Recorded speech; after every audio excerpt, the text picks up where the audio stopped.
Amigos, tengo el gusto de dar la bienvenida en este primer segmento del programa de hoy a la doctora Nilka Muñoz. Ella es abogada, tiene un doctorado en salud pública y además dirige un proyecto muy interesante que es Derecho, Justicia y Salud de la Universidad Católica, ¿verdad? De la Escuela de Derecho en la Pontificia aquí en Ponce. Así es. Doctora Muñoz, un gusto tenerla en el programa. ¿Cómo está? Muy bien. Agradecida por la invitación. Agradecidos nosotros, doctora, porque bueno, usted sabe que este es un programa que está dirigido a educar, básicamente, ¿no? Y siempre tratamos temas relacionados a situaciones de salud en concreto, diferentes condiciones de salud.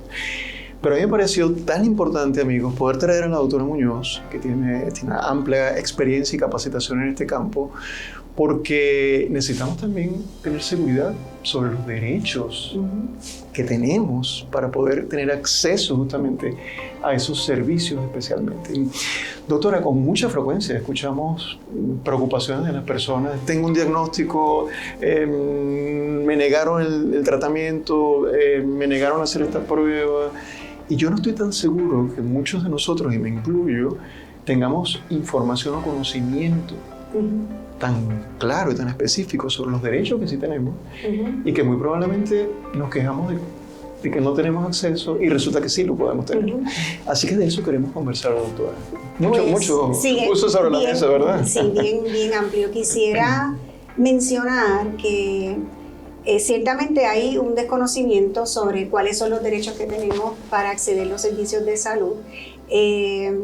Hay muchas iniciativas educativas, sobre todo a nivel gubernamental y de organizaciones sin fines de lucro, sobre condiciones de salud, ¿verdad? Factores de riesgo, qué tipo de comportamientos o cambios de estilos de vida pueden mejorar la calidad de vida. Sin embargo, no hay conocimiento sobre qué ocurre cuando yo necesito un servicio de salud que por alguna razón no está disponible o que no tengo cubierta a pesar de que tengo un plan médico.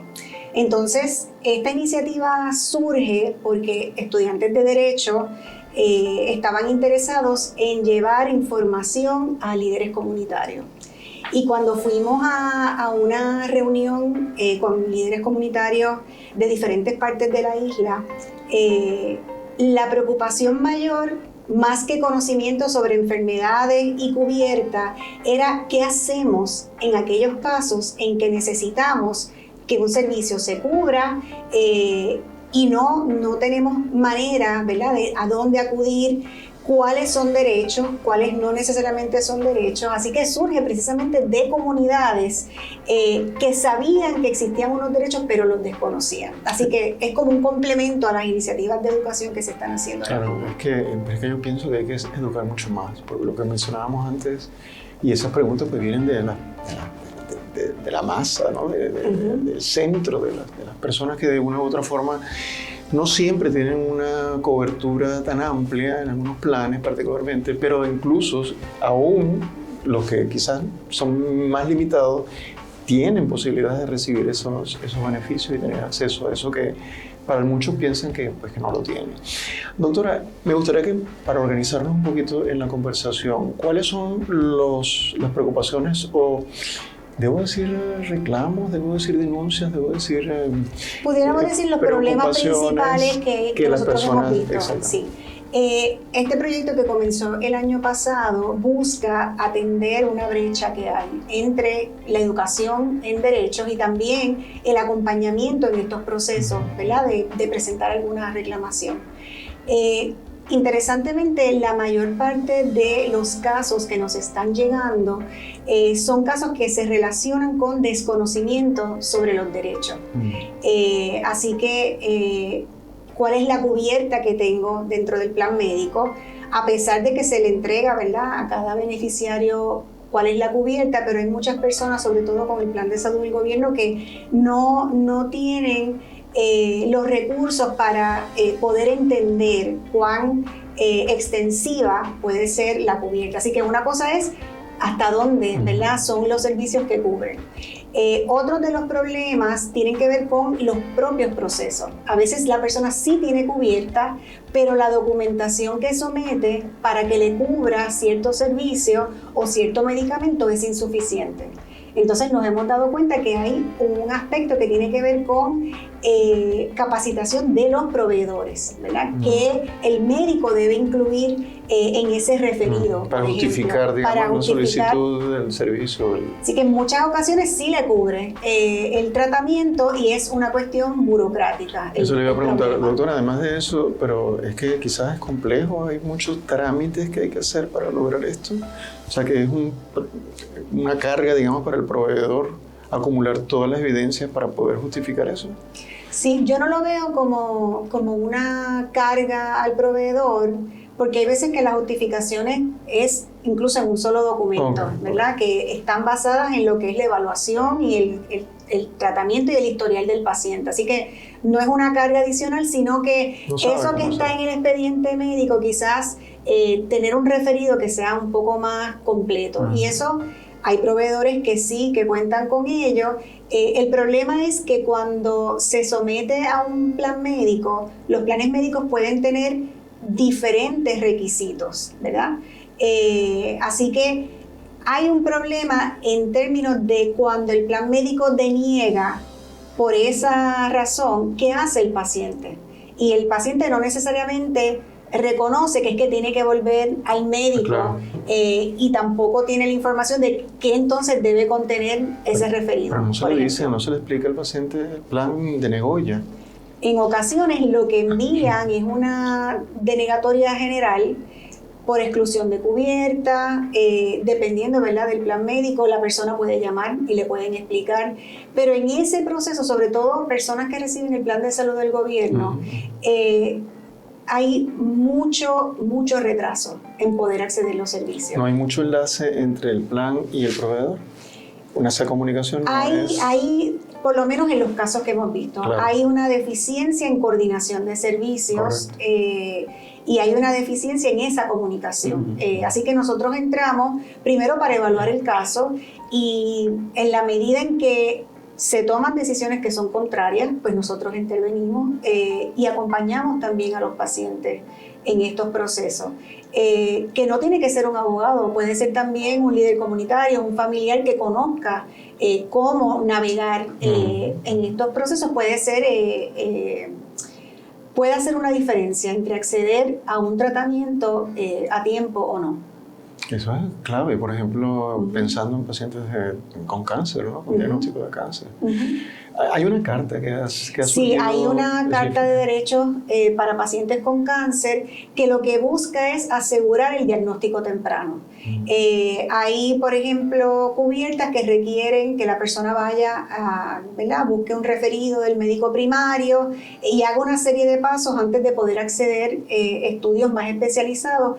Pues esa legislación lo que busca es acortar ese proceso y que la persona pueda tener un diagnóstico lo suficientemente a tiempo como para atender la enfermedad sin que, ¿verdad?, requiera le cueste la vida, vamos. Claro, es que pensaba, por ejemplo, en que en ocasiones alguien quizás no cumple con la edad de los protocolos. A los 20 años no hacen mamografía, por ejemplo, o exámenes prostáticos. Y entonces, pues eso, para algunas personas podría ser un no, pero hay una justificación, si hay antecedentes familiares, si hay unas pruebas genéticas previas, etc. Sí. Esos son los casos que se aplicaría. Eso también. Y se logra realmente. Sí. Por ejemplo, y esto a mí me parece que los proveedores son bien conscientes de este tipo de casos, ¿verdad? Cuando se hace la evaluación y se busca el historial, se hacen unas recomendaciones y como regla general, ¿verdad?, en la medida que eso está justificado, pues debe estar cubierto, ¿verdad? Son a veces servicios preventivos que ayudan y que al final del camino es un ahorro en costo, porque no es lo mismo tratar algo a tiempo que esperar que la persona enferme. Yo tengo mi opinión con respecto a eso, doctora, porque nuestro sistema no necesariamente piensa tanto en prevención, sino en las acciones son más, entre comillas, curativas, pero ya es mucho más costoso.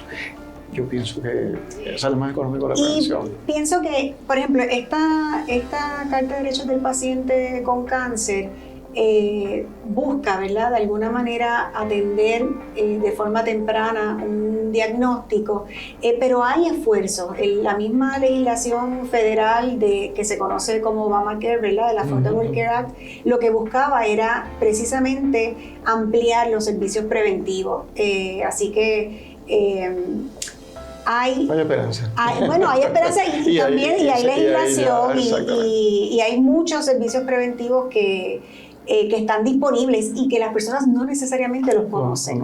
Ese es el punto, igual que en el tratamiento, doctora, porque también he oído en una ocasión pacientes e incluso el proveedor en discusión, y siempre me queda la impresión de si se está justificando correctamente o con detalle que ese es el tratamiento que necesita y no es el plan. Por ejemplo, quien dice, no, ese tratamiento no se te va a dar. Pero hay casos de esto.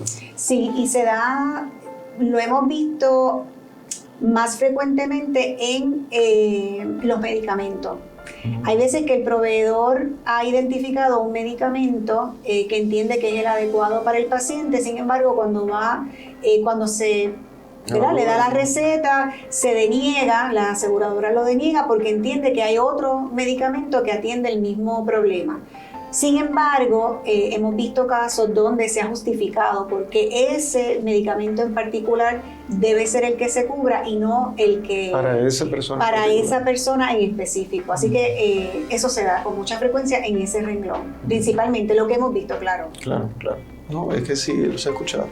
Ahora, doctora, algo más que incluye la Carta de Derechos del Paciente con Cáncer, que sea importante, porque estamos justamente en el escenario de poder llevar esa información. Elimina, ¿verdad?, los requisitos de referido y establece unos términos para que las personas puedan acceder a esas evaluaciones que tanto necesitan. Así que ese es el propósito, ese es el objetivo de esa Carta de Derechos, y no necesariamente la gente las conoce, y no necesariamente los proveedores lo conocen. Así que sí, las aseguradoras deben tener conocimiento y deben velar porque se cumpla, pero no siempre es así. Yo la escucho, doctor, y ya lo ha mencionado en un par de ocasiones. Digo, pero ¿por qué no se hace más difusión de esta información? ¿Por qué no se ocupan más incluso recursos? Bueno, quizás ustedes lo están haciendo a través de este programa que han desarrollado, ¿verdad?, en la Escuela de Derecho de la Católica, pero vaya, la isla, ¿no? Deberíamos tener más acceso a esa información que es tan importante. Sí, estoy de acuerdo. Incluso para los proveedores, ¿no? Y en honor, ¿verdad?, a lo que está ocurriendo, sí hay iniciativas que tiene, por ejemplo, la Administración de Seguros de Salud de poder llevar esta información a los beneficiarios, sobre todo a través del uso de la tecnología, ¿verdad? Hay unas aplicaciones que están incorporando, pero no necesariamente la población que recibe o que tienen el plan de salud del gobierno tienen las competencias para el manejo, por ejemplo, del celular, de una aplicación, cómo la bajan. Así que hay unos esfuerzos que, más que difusión amplia, como usted menciona, que pueden ser anuncios de televisión, anuncios de radio. Lo que se está utilizando es el dinero para que haya personas que le puedan dar capacitación a la población que no tiene las competencias para el uso de la tecnología. Y ahí hay un cuestionamiento de si esa es la forma más eficiente de poder divulgar la información, o si en lugar de tener anuncios sobre, ¿verdad?, cubiertas, debería ser otro tipo de anuncios que permita que las personas conozcan cuáles son los derechos que tienen. Claro. Y bueno, por supuesto, garantizar que esa información que se lleve a grupos más pequeños sea fiel a lo que realmente pasa. Incluso pensé, doctora, en estas educaciones continuas que los médicos reciben. Yo no sé si eso se hace en algún momento, pero eso sería muy interesante, estos cursos de educación continua que los médicos tienen que hacer cada tanto tiempo, pues llevar este tipo de información. Sí, el enfoque que ha habido en Puerto Rico que vincula el derecho y la salud está dirigido principalmente a los casos de impericia médica. Así que hay personas que piensan, bueno, pues si es derecho es una cuestión de impericia. Sin embargo, hay reglamentación federal que tiene que ver con la cubierta y con el acceso. Y ese es un área que ciertamente hace falta más educación continua para proveedores y también para abogados. Claro, claro. Volviendo un poco a las preocupaciones que ustedes reciben en la oficina, ¿algo más que quisiera comentar con respecto a otras preocupaciones que sean más frecuentes? Sí, bueno, también ha ocurrido, ¿verdad? Le mencioné los problemas de desconocimiento de cubierta, problemas de los procesos como tal para acceder a los servicios, pero también hemos tenido casos donde hay una interpretación que a nuestro juicio es contraria a la reglamentación federal. Cuando se le da a Puerto Rico y a los estados fondos para el programa de Medicaid, que es los fondos que se utilizan para el plan de salud del gobierno, se establecen unos criterios, ¿verdad? Y unos requisitos que cada estado tiene que cumplir y unos derechos que tiene que garantizar. Entonces, hemos tenido casos donde la propia agencia evalúa situaciones bajo el derecho de Puerto Rico, pero pierde de perspectiva que hay una reglamentación federal que va por encima. Así que hemos tenido casos donde se da esa tensión entre lo federal y lo estatal, y vemos también ahí un área importante para la educación. Así que hay casos donde sencillamente se deniega una cubierta cuando realmente la persona tiene derecho a ella. Doctora, que mucho hay que saber sobre esto, amigos. Estoy seguro que ustedes están de acuerdo conmigo de que debemos invitar nuevamente a la doctora Nilka Muñoz, porque ya se nos fue el tiempo, doctora, muy rápido. Pero en estos 30 segundos que nos quedan, ¿podría dar información sobre la clínica? Sí, se llama el Proyecto Derecho, Justicia y Salud. Está en la Escuela de Derecho de Ponce. Sin embargo, recibimos casos de toda la isla y el número de teléfono es 787-484-4342. Y tenemos una dirección de correo electrónico que es justiciaensalud@p de pontificia, u de universidad, c de católica, pr.edu. Vamos a pedirle aquí a los jefes de nuestras redes que nos coloquen el teléfono y también el email. Más fácil. Doctora Muñoz, un gusto, ha sido un gusto. Gracias por la invitación. Sumamente importante esta información y de nuevo la comprometo a nivel público de que esté con nosotros en una nueva edición. Muchísimas gracias, será un placer. Gracias.